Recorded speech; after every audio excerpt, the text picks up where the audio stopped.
Back to my channel. आज मैं आपके लिए कुछ एसएससी, बैंकिंग, रेलवे, इसमें जिस टाइप के केमिस्ट्री के एडमिन साइंस से रिलेटिव प्रश्न पूछे जाते हैं, आज उसके एमसीक्यूज लेके आई हूँ। अगर आपको वीडियो पसंद आए तो प्लीज़ लाइक कीजिएगा, सब्सक्राइब कीजिएगा एंड शेयर कीजिएगा। चलिए शुरू करते हैं। हमारे पास फर्स्ट क्वेश्चन है कि सबसे पहले पानी का रासायनिक सूत्र का नाम क्या है। ठीक है, आपके पास कुछ ऑप्शंस दिए गए हैं। अगर आपको options CO2, H2O, O2, NaCl, इसका सही उत्तर है ऑप्शन बी H2O। पानी में देखो 2 हाइड्रोजन होते हैं और 1 ऑक्सीजन परमाणु होते हैं। ठीक है, और आपको याद भी रखना है कि H2O का हाइड्रोजन ऑक्साइड के नाम से भी पानी को जाना जाता है। हीरा और ग्रेफाइट में कौन सा तत्व पाया जाता है। ये क्वेश्चन हमेशा कई बार हर कॉम्पिटिटिव एग्जाम में पूछा जाता है। सबसे पहले हीरा और ग्रेफाइट में कौन सा तत्व पाया जाता है, तो याद रखना हीरा और ग्रेफाइट कार्बन से बना हुआ होता है। कार्बन का अपर रूप सब तत्व है हीरा। क्लियर है, जो हीरा कठोर होता है जबकि ग्रेफाइट कैसी होती है, मुलायम होती है, जो बिजली की सुचालक होती है। सुचालक मीन्स करंट, याद रखना अच्छे से। अब हमारे पास थर्ड क्वेश्चन है, लोहे पर जंग लगने की प्रक्रिया को क्या कहते हैं। ऑप्शंस दिए गए हैं। ऑप्शन सी इज राइट आज आंसर ऑक्सीकरण। ये पूछा जाता है कई बार कि लोहे में जंग लगने की क्रिया क्या कहलाती है, ऑक्सीकरण कहलाती है। देखो, जब लोहे को का संपर्क ऑक्सीजन और पानी से होता है तो जंग बनती है। इसका फॉर्मूला भी याद रखना Fe2O3। ये फॉर्मूला हमेशा कई बार प्रश्न में पूछा जाता है। पेट्रोलियम से बनने वाली मुख्य गैस कौन सी है। पेट्रोलियम से बनने वाली मुख्य गैस का नाम क्या है, LPG। LPG जो यूज़ हम घर पे खाना बनाने के लिए करते हैं वो गैस होती है, जिसका पूरा नाम भी प्रश्न में पूछा जाता है, लिक्विड पेट्रोलियम गैस। इसके मुख्य रूप से क्या होती है, ब्यूटेन और प्रोपेन। इसमें ये प्रतिशत भी पूछा जाता है कि इसमें कितने % ब्यूटेन होती है और कितने % प्रोपेन गैस होती है। नेक्स्ट क्वेश्चन है हमारे पास, न्यूक्लियस में कौन कौन से कण पाए जाते हैं। केवल इलेक्ट्रॉन पाए जाते हैं, केवल न्यूट्रॉन, प्रोटॉन और न्यूट्रॉन, प्रोटॉन और इलेक्ट्रॉन। तो ऑप्शन सी इज प्रोटॉन और न्यूट्रॉन। न्यूक्लियस में न्यूट्रॉन्स और प्रोटॉन्स होते हैं जबकि इलेक्ट्रॉन बाहर की कक्षा में घूमते हैं। क्लियर है। अबे पानी का pH मान क्या होता है, ये हमेशा pH लेवल हमेशा अच्छे से याद रख लीजिएगा। देखो, pH मान सबसे याद है कि पानी का और दूध का pH मान, ये प्रश्न कई बार पूछा जाता है। दूध का 6 पॉइंट होता है और पानी का बात करें तो पानी एक उदासीन होती है। ठीक है, पानी एक उदासीन और इसका pH लेवल कितना होता है, 7 होता है। क्लियर है। अब हमारे पास है दूध को दही में बदलने की क्रिया। ये जो मैंने आपको प्रश्न दिए हैं ये सब रिपीटेड प्रश्न हैं, ये कई बार प्रश्न पूछे जाते हैं। देखो, दूध और दही में बनने के लिए कौन सा बैक्टीरिया होता है, याद रखना लैक्टोबैसिलस। कौन सा होता है, लैक्टोबैसिलस। यह दूध में लैक्टोज को लैक्टिक एसिड में बदलकर उसे दही में परिवर्तित करता है। क्लियर है। अब हमारे पास क्वेश्चन है, हवा में सबसे अधिक मात्रा में कौन सी गैस होती है। याद रखना है हवा में सबसे ज़्यादा नाइट्रोजन गैस की % कितना है, 78% नाइट्रोजन गैस होती है। क्लियर है। अब हमारे पास है सोडियम क्लोराइड का सामान्य नाम क्या है। देखो, NaCl।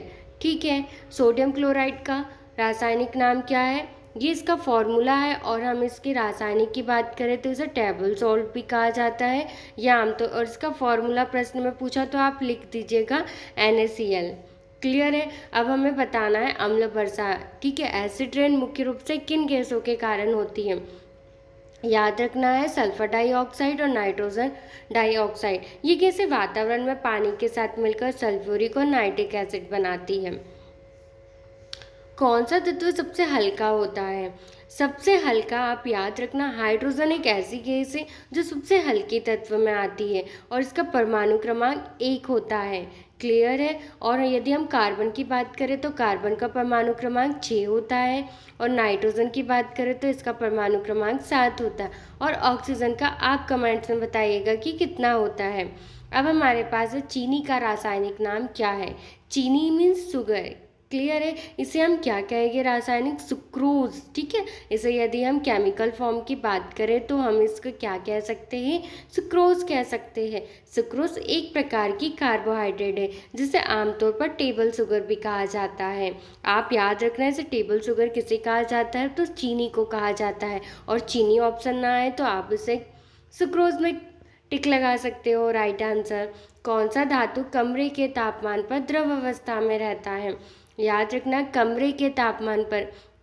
इस टाइप के प्रश्न हमेशा केमिकल फॉर्म्स में पूछे जाते हैं। एक तो मरकरी का भी नाम आता है। देखो मरकरी क्या है, यह पारा है। ठीक है, मरकरी को पारा भी कहा जाता है। ये एकमात्र धातु है जो सामान्य तापमान पर द्रव अवस्था में पाई जाती है। सभी ने देखा है थर्मामीटर, थर्मामीटर में जो लिक्विड लगा हुआ होता है वो क्या होती है, मरकरी होती है। अब हमारे पास है एलपीजी में मुख्य रूप से कौन कौन सी गैसें होती है। इससे पहले वाले प्रश्न में मैंने आपको बताया था, आपका गैस करके बताइए। देखिए इसका option A propane and butane. ठीक है, जो एलपीजी के मुख्य रूप से प्रोपेन और ब्यूटेन गैसें पाई जाती है। अब हमारे पास है 7th क्वेश्चन कि साबुन का पीएच कैसा होता है। याद रखना साबुन कैसी होती है, क्षारीय होती है, क्योंकि वो क्या देती है, झाग देती है। और साबुन का पीएच 7 से अधिक होता है, इसलिए इसका जो भी पीएच मान 7 से अधिक होगा वो क्षारीय होगा, और 7 से कम होगा वो कैसा होगा, वो अम्लीय होगा। क्लियर है। तो देखिए 7 एक उदासीन है जो कि किसका होता है, जल का पीएच मान होता है। लिटमस पेपर किसके लिए प्रयोग किया जाता है। लिटमस पेपर देखिए ऑप्शन बी अम्ल और क्षार की पहचान करने के लिए। देखो अम्ल और क्षार की पहचान करने के लिए एक लिटमस पेपर जो लाल से नीला होने पर क्षार दर्शाता है और नीला से लाल होने पर अम्ल दर्शाता है। पूछा जाता है प्रश्न में, नीले लिटमस को लाल करना क्या कहलाता है, लाल को नीला करना क्या कहलाता है। ठीक है। अब हमारे पास कौन सा तत्व मानव शरीर में सबसे अधिक मात्रा में पाया जाता है। ऑप्शन है ऑक्सीजन। मानव शरीर में सबसे अधिक कौन सा तत्व पाया जाता है, ऑक्सीजन। बेकिंग सोडा का रासायनिक नाम क्या है। ये प्रश्न कम से कम मैंने जहाँ तक एग्ज़ाम दिए हैं मेरे पास 2 से 3 बार ये प्रश्न कई बार आया हुआ है। देखिए बेकिंग सोडा का नाम हमेशा याद रखना, सोडियम बाइकार्बोनेट। बेकिंग सोडा जिसका फॉर्मूला क्या होता है, सोडियम बाइकार्बोनेट NaHCO3। क्लियर है। देखो ये प्रश्न में पूछा जाता है। और ये देखो कौन सा अम्ल पेट में पाया जाता है, hydrochloric acid, nitric acid, sulphuric acid, acetic acid. तो पेट में कौन सा HCl अम्ल पाया जाता है जो पाचन में हमारी हेल्प करता है। चांदी की वस्तुएं समय के साथ काली क्यों पड़ जाती हैं। हवा में नमी के कारण, सल्फर में प्रतिक्रिया के कारण, ऑक्सीजन से प्रतिक्रिया के कारण, हीलियम से प्रतिक्रिया के कारण। तो ऑप्शन बी सल्फर की प्रतिक्रिया के कारण। चांदी हवा में मौजूद हाइड्रोजन सल्फाइड से प्रतिक्रिया करके काली परत चढ़ जाती हैं। कौन सी धातु सबसे अधिक विद्युत चालक होती है।